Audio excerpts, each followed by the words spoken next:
জমিনে আসবে, টেরও পাইবে না। একটা সন্তান জমিনে ভূমিষ্ঠ করতে মা কত কষ্ট করে।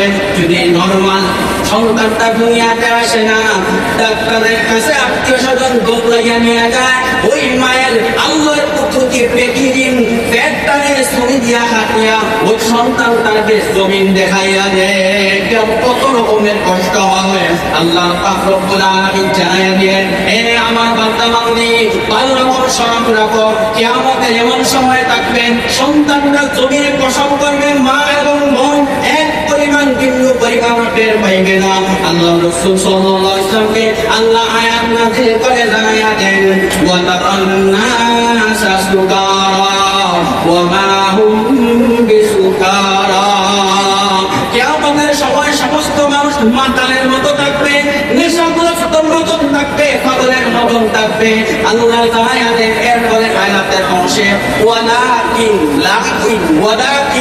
আল্লাহ পাক রব্বুল আলামিন বলেন, ওয়ালাকিন্না আযাবাল্লাহি শাদীদ।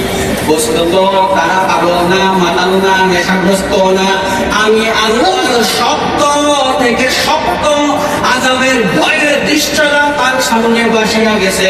এই জন্য পাগলের মতন হয়ে গেছে, মাতালের মতন হয়ে গেছে। নেশাগ্রস্ত মনে থাকে মানুষ যেই রকম পাগলের মতন হয়ে যায়, কিয়ামতের সময় আমরা এমন পরিস্থিতি হয়ে যাইবে। এই জন্য আল্লাহ রাসূল প্রত্যেক ফরজ নামাজের পরে কিয়ামতের আযাব থেকে, কবরের আযাব থেকে, হাশরের ময়দানের কঠিন আযাব থেকে বাঁচার জন্য আল্লাহর কাছে নামাজের পরে দোয়া করছেন। হে ভাই, আল্লাহ রাসূল দোয়া নিয়ে উম্মতকে শিক্ষা দিয়েছেন, উম্মত তুমিও আল্লাহর কাছে পাঁচ বেলা সালাত আদায় করে করে আল্লাহর কাছে মাফি চাও, কবরের আযাব থেকে পানা চাও। এই জন্য কবরের আযাব থেকে শেষ করে সময় শেষ হয়ে গেছে। 3 নম্বর আলোচনার মধ্যে এই আমরা দেখে নিব 2 নম্বর আলোচনা হয়েছে, একটা হলো সালাত আদায় করা, কবর থেকে আযাব থেকে বাঁচতে হইলে। 2 নম্বর শাস্ত্র অনুযায়ী শ্রদ্ধা হয় না। 3 নম্বর হইল আল্লাহর পবিত্র কালামের তেলাওয়াত বেশি বেশি পরিমাণে করা। এই তেলাওয়াত সম্পর্কে অনেক আলোচনা হয়েছে, এখন পর্যন্ত যাব। আমার উদ্দেশ্য হইল 8টা বিষয় বিস্তারিত বিশ্লেষণভাবে আলোচনা করব, যেন আমাদের ভিতরে একটা ভয় সৃষ্টি হয়ে যায়।